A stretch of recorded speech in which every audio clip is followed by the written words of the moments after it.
Welcome to MycoWorks Talks.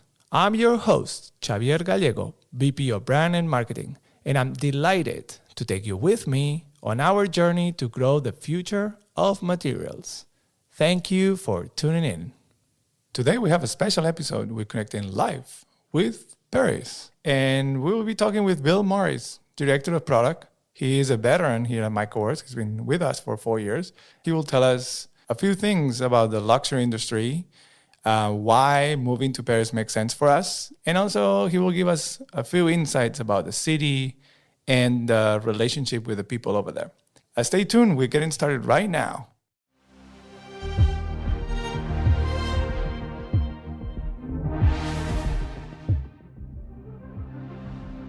Hello, we're here with Bill Morris, Director of Product here at MycoWorks. Hello, Bill. How are you? Hey, Chevy. I'm good. How are you? Good. It's pretty crazy that we are connecting overseas and you are right now in Paris, isn't it? Yeah, I'm in Paris. How is the weather over there? It's all right. It's a little cloudy today per usual this time of year, but we had a nice weekend, really good weather. Yeah, one of those fall days in Paris. What a beauty. So, Bill, normally I ask this question to all the guests that we have in the podcast. And the question is, when was the first time that you heard the word mycelium? All right. So I think the first time I heard mycelium was back when I was studying materials chemistry and textile engineering in college. And I heard the word, but I didn't really fully understand the meaning of it, I don't think, until I met Matt Stolen for the first time, the CEO of MycoWorks. It was actually about 4 years ago. I think it was end of October or beginning of November in 2018. And I was introduced to him by a colleague through this textile group that I was involved in. Because I have a background in material science and textile engineering, fabric engineering, and mycelium, it is sort of a fabric of the nature. And it wasn't until I met Matt that he explained to me what this mushroom leather was that I heard about from my colleague. When he showed me for the first time, I really understood what it was because I had some experience. I've eaten mushrooms in food, and I had tried mushroom jerky before, which was really interesting to me. And so when he told me they were making mushroom leather, I was thinking of something kind of like rock hard, firm, but maybe could be used like on a thick veg tan like leather. And when I saw this stuff, I was just totally blown away because it was so soft. Yeah, it was so soft, and I was like, wow, this actually is like really nice. I could imagine wearing some shoes with it. Or, like a leather jacket. Not that I own a leather jacket, but it was, it was really interesting. So you've been at MycoWorks for 4 years now, almost 4 years. And can you tell me a little bit of your journey? Like where were you 4 years ago? Where we are right now? Like the growth? Like what is your experience with MycoWorks? So I met Matt, and he invited me over to see MycoWorks. And what MycoWorks was at the time was basically a basement cave in an apartment building in San Francisco. And when I first walked down the staircase into the basement, I was kind of scared, to be honest. I was like, I've only met this guy once and wasn't really quite sure what to expect. But I got down in there and it was cool. It was a total San Francisco startup vibes, like in a garage, what you hear about in the stories. So that was pretty compelling, just that piece of it. And then actually seeing the production going.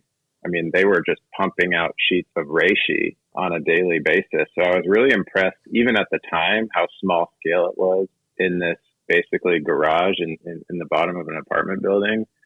I was really impressed at how far it already was. But at the same time, I think we were making, 1 or 2 sheets a day, and you could see how much labor went into it. I joined to help out with textile and to help with making the material stronger, because the problem at that point was the material, it was really soft, luxurious, and nice, but it was quite weak.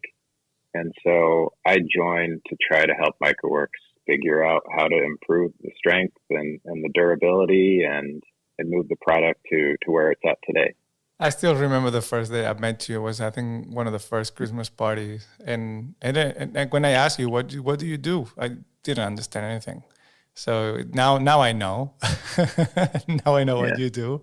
And it's crazy because imagine like 4 years ago, you go to the basement and meet Michaels for the first time. And now, guess what? You're in Paris. So a couple of weeks ago, we announced it that we are opening an office in Paris, and you are leading the charge on that. So how does it feel? It's great. I mean, it's really exciting. It's really hard. I mean, this is the next stage for us. So it's good. Yeah, it's been very exciting. I can tell you that. It's been a long journey, I bet. But can you tell us why now and why Paris? Because I know that in this journey, like maybe it's a little bit unexpected that we moving overseas or that we expanding this way. So I want to make sure that we understand the why this move is so important for us. Paris, it's synonymous with luxury and fashion, and these are our customers, right? I mean, we have a partnership with Hermes. They're based in Paris, and we have several other partnerships here that we're moving on, and it just means so much to be close to the customer. That's where we want to put our resources so that we can better understand their needs. So, for my job is basically to understand what the customer needs are and then translate those needs into engineering specifications so that we can manufacture the product repeatedly with the same quality. And the only way to do that is in person with both parties, touching the material, looking at it, smelling the material, and really understanding all those aspects of the material so that we can go and develop it in person. And what we found is, over the past 4 years, really, we've been doing most of these meetings over Zoom.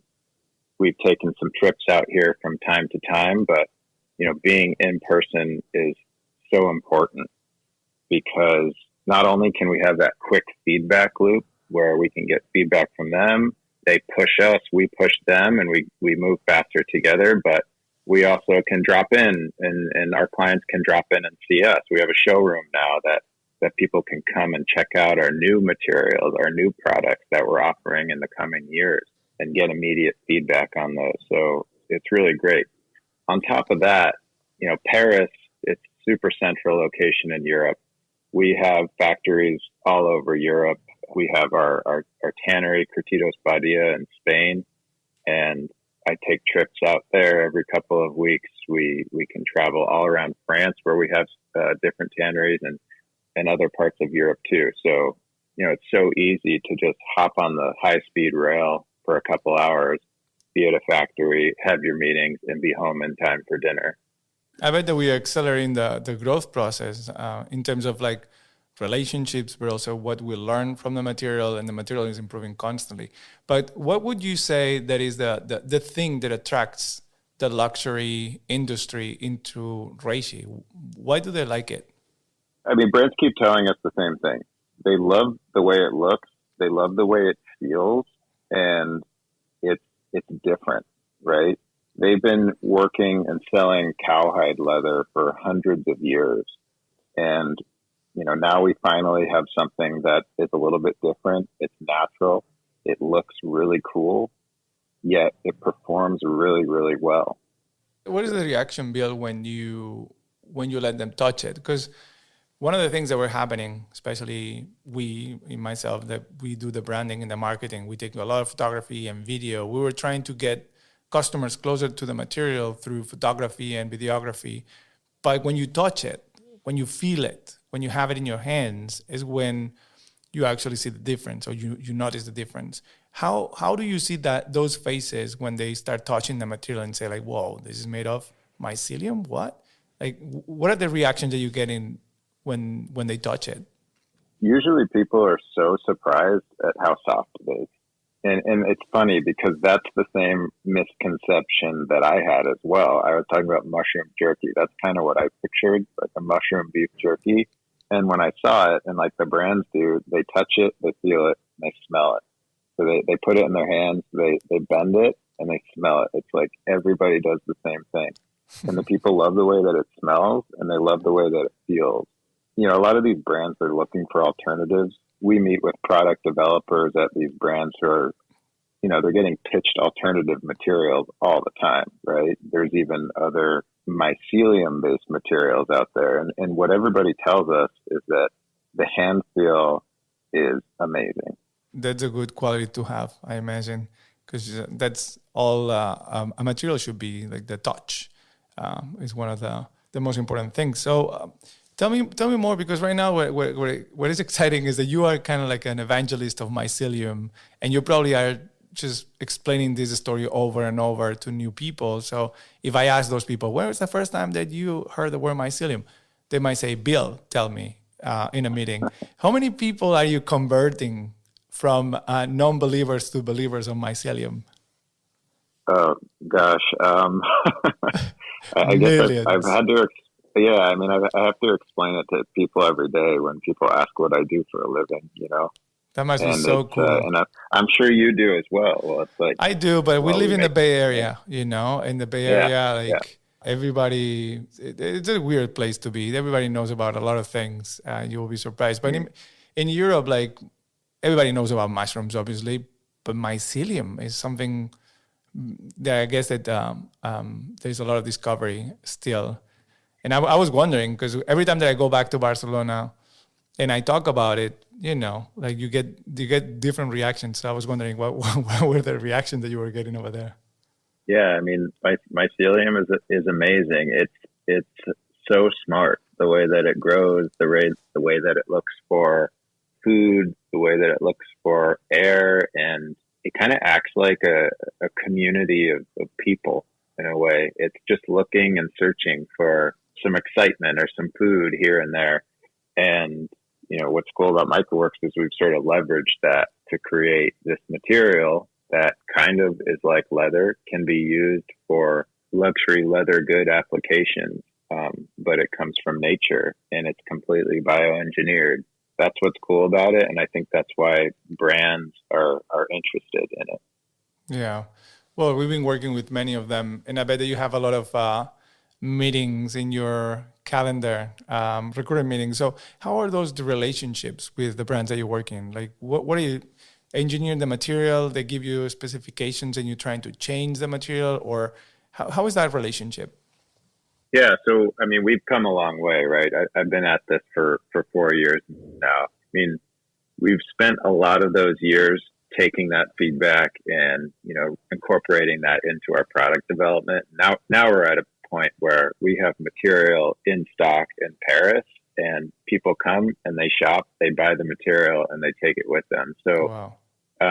you know, we've got to a point now where it's just like, you know, we're a little shop, and people can come in and leave with a roll or a box full of mycelium. So it's been really good. And with the fashion week and, you know, all the events in Paris, we have brands, not only Parisian brands, but we have brands from the US and other parts of Europe and the UK who we have access to as well, because people come to Paris. It's been a great opportunity just to see people from a lot of these other brands and get the material in front of them and see the reaction in first person. It's been really good. Yeah, looking forward to see the results of all these partnerships coming out soon. So how do you see MycoWorks, or where do you see MycoWorks in a year and in 5 years from now?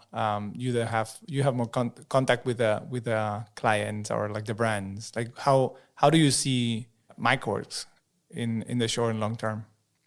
Yeah, I mean, I see a lot of product launches, right? We have a lot more coming out. We had one earlier this year with Nick Fouquet, and we just announced a partnership with General Motors, which is really, really exciting. And that's just the tip of the iceberg.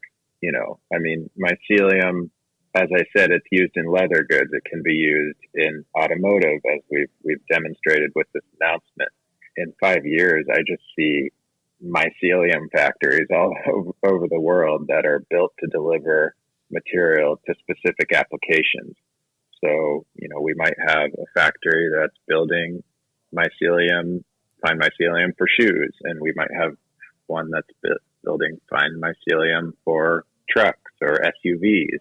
And then we'll have our luxury goods factory situated close to the tanneries that we work with. So we've sort of built that template with the luxury market and Curtidos Badia, and now it's moving on to the next one. I mean, exciting times. I'm looking forward for all the launches that will come soon. And well, it's been a long time waiting. So you've been there for like a couple of months now in Paris. And I was wondering if there is anything that you notice is different or any anecdotes that you have of living in Paris, or you've just been like into the grids of working that you probably didn't enjoy the city. But I bet that you've done something. Oh no, yeah. I mean, it's a great city. I lived in San Francisco before moving out here, and so I thought maybe I lived in a city, but San Francisco is like a small town compared to Paris. Paris is huge, and there's so much going on. It's definitely been a learning curve for me, and I think some of the members of the team who don't speak French, like me. You've been doing some Duolingo, like you. Oh yeah.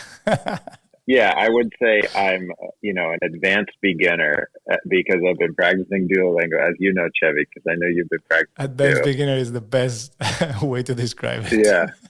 So like I know a lot of the vocab, but trying to hold a conversation with someone when they're speaking very quickly and only pronouncing part of the words, it's tricky. I bet. So that's been fun. Like, but even the simplest tasks, like trying to get a cell phone SIM card, it's difficult when you don't speak the language. But now it's cool. I do have a funny story. Everyone dresses so well here, and right now I'm staying in one of the fashion districts in the Premier arrondissement, and everyone dresses really well, right? So I don't know if it was like a Sunday or something, and I went out to go grab, something from the grocery store, and I was just wearing sweatpants and a sweatshirt. This was the first weekend I was here, totally jet lagged. And I walk out of my building and I come back with my bag, and the security guard stops me and he's like, "Hey, where are you going?" And I was like, "Oh man, I got to start dressing up when I leave my apartment. I'm not in California anymore." Yeah, how dare you go in sweatpants? Wow, yeah. That's actually something that I noticed the opposite way when I came to the Bay Area in San Francisco, how relaxed I live, how relaxed fashion is here. And everybody's looking for comfort versus style. But I think there's a compromise, we can find the middle ground between style and comfort. Well, Bill, I enjoyed talking to you, especially because now I don't see you that often. So it's good to connect with Paris, to talk to you. And I just have one last question. Everybody answers this completely differently, so go for it as you will. And the question is, what does sustainability mean to you? Oh, that's a good one. Sustainability it's such a broad term, and it can mean many things. I think it's often misused. It's funny. I asked this question to one of the French brands we're working with the other day, and I'm going to steal this answer. I really like it. The French word for sustainability is durable, like durable. Durable. And this resonates with me because, particularly with the luxury brands and things, they build these materials, these bags that are built to last. They're built to be handed down for, generations and generations. And that's the goal for me with sustainability is build something that you can use forever. And on top of that, if you could build something without having to have a negative impact on humans, animals, or the environment, then you've achieved your goal with no asterisk. Good definition, Bill. I hope you enjoyed the conversation. I did a lot, Bill, and I want to just give you your time back because I know it's probably evening there and you want to have a good dinner. Do you know what's for dinner there? For dinner? I don't know tonight. You got any recommendations? I mean, I always go for the onion soup. I haven't had that yet. It's one of it's something that's very particular because I will never pick that up, if I see it in the menu. But if you do that and then a steak tartare, you get a good warm starter with like a cold, delicious finishing. So, and just put like a bière una cerveza, por favor. Yeah. And you're golden, you know? So I'll pick those two. Thank you so much for your time. We'll talk to you soon and enjoy your time in Paris. Yeah. Thanks, Chevy. Cheers. Ciao, ciao. Good to talk to you.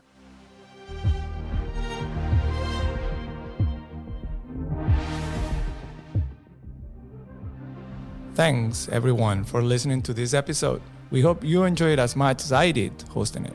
We are thrilled to have you with us in our journey. So, if you want to learn more, please follow our Instagram page at MycoWorks for our latest news and more. This episode is being produced by Maddie Nathans, sound editing by Corny Ballardo, content editing by Chantal Otto.